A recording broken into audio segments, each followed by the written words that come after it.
နောက်ထပ်မေးခွန်းတစ်ခုကတော့ဝတ်ဆိုတာအမြဲတမ်းလဲပါလားရှင်ဗျာဝတ်မလဲဘဲနဲ့ပဲနိဗ္ဗာန်ရအောင်ရောလုပ်လို့ရပါသလားနောက်တစ်ခုကအဟောတိကံဆိုတာရောဘာပါလဲရှင်ဗျာအဲ့မှာဝတ်ဆိုတဲ့စကားလုံးကိုဖုံးဖို့ရှင်းပြမယ်ပမာရီနားလဲနေတာ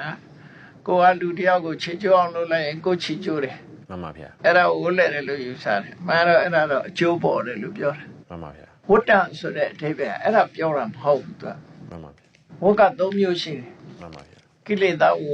ကမ္မဝဝိပါကဝဝတ္တဆိုတာလဲပတ်ပြီးဖြစ်တာအကြောင်းနဲ့အကျိုးနဲ့လဲပတ်နေတာမှန်ပါဗျာဥပမာဘဝကြီးဆိုဘုန်းတို့လဲပတ်တာလေအခု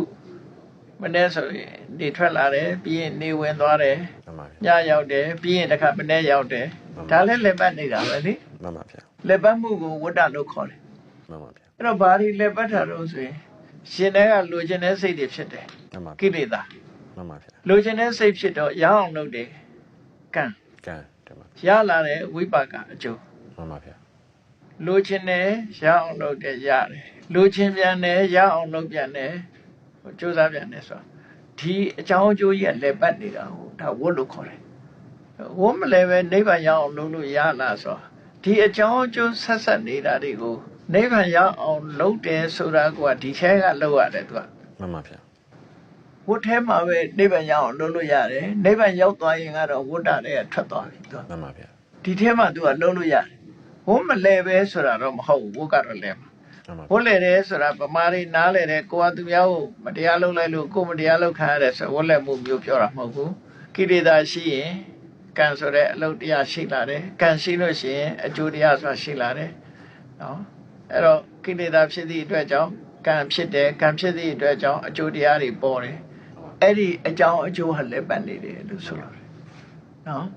အဲ့ဒီလက်ပတ်မှုကိုရပ်တော့အောင်လုံးမနေပါရအောင်အဲ့တော့ရပ်တော့အောင်လုပ်တယ်ဆိုတာဒီဝတ်ထဲမှာပဲလုပ်လို့ရတယ်ကိလေသာကိုဖယ်ရှားဖို့ကြိုးစားရမယ်မှန်ပါဗျာ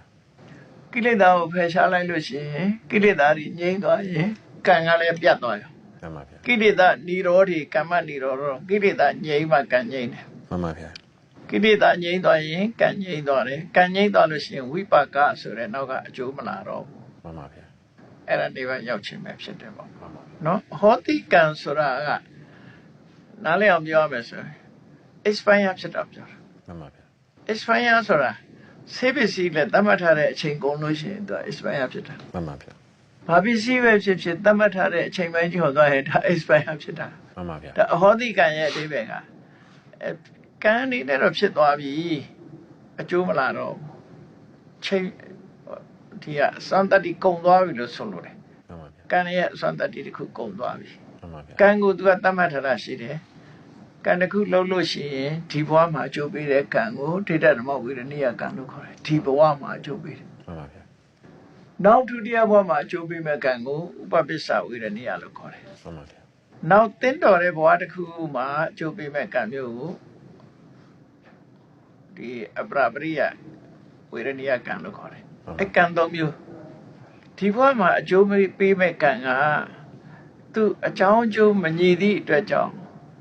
သူကအကျိုးထုတ်လို့ရမှာမထုတ်လို့ဘူးဒီဘဝကလည်းပြီးဆုံးသွားပြီဆိုရင်အဲကံအဟောတိဖြစ်သွားအဲဆိုအဲ့ကံကောင်းတာရောဆိုးတာရောနှစ်ခုစလုံးဖြစ်နေနှစ်ခုစလုံးဖြစ်တယ်နှစ်ခုစလုံးနဲ့သက်ဆိုင်တယ်မှန်ပါဗျာဥပမာတစ်ခုဘုန်းကနားလည်အောင်ပြောရမယ်ဆိုလို့ရှိရင်ကဘာကျော်လူသက်သမားကြီးအင်္ဂုလိမာလာပေါ့ကြားဘူးတယ်မဟုတ်လားကြားဘူးပါဗျာအဲ့ဒီအင်္ဂုလိမာလာလူတွေတတ်ထားတဲ့ပါဏာတိပတ္တကံမှန်ပါဗျာသို့တော့ကိလေသာတွေကိုသူပယ်လိုက်နိုင်တဲ့အတွက်ကြောင့်အဲ့ဒီကံတွေကဒီဘဝမှာပဲအကျိုးပေးနိုင်တယ်သူကနောက်ဘဝဆိုမရှိတော့မှန်ပါဗျာသူကဘာလို့ကိလေသာပြတ်သည့်အတွက်ကြောင့်နောက်ဘဝဖန်တီးပေးမယ်တဏှာဆိုသူမှမရှိဘူးကံနဲ့ကိလေသာတွေမရှိဘူးနောက်ဘဝမရှိသည့်အတွက်ကြောင့်နောက်ဘဝမှာငရဲကြရမယ်ဒီသူလှုပ်ထားတဲ့ကံတွေဟာစပယ်ရဖြစ်သွားအဲ့ဒါဆိုရင် तू ကဒီဘဝမှာပဲ तू ရဟန်းပြုနေတဲ့အချိန်တုန်းကခဲနဲ့အထုခံရတာဝိုင်းဆဲတာလောက်ပဲအဲ့ဒါလောက်ပဲနဲ့ပြီးသွားတယ်တင်ပါဗျာပြီးသွားတယ်ဟိုမျိုးလို့ပေါ့တကြောင်းကြာမှာလူငိမ့်ချမ်းသာခွင့်နဲ့တရက်လောက်နဲ့လွတ်သွားသလိုဖြစ်မှာပေါ့ကံကိလေသာတွေကိုဖျက်ဆီးလိုက်သည့်အတွက်ကြောင့်ကံတရားအကျိုးပေးခွင့်မရှိတော့မပေးနိုင်တော့ဘူးပေါ့နော်ကိလေသာနဲ့ကံပေါင်းစပ်မှသူအကျိုးပေးတာမျိုးစေ့ပေါက်တာပဲကြည့်နေမြေနဲ့ရေနဲ့တွေ့ပါပေါက်တယ်မဟုတ်လားမှန်ပါဗျာမှန်ပါမြေနဲ့ရေနဲ့မတွေ့အောင်တွေးချောက်တဲ့နေရာမှာထားလိုက်မယ်ဆိုရင်ဒီမျိုးစေ့က ပေါက်တော့လေ တင်ပါဗျာမှန်ပါ အဲ့ဒါလိုပါပဲဟောဒီ မှန်ပါဗျာ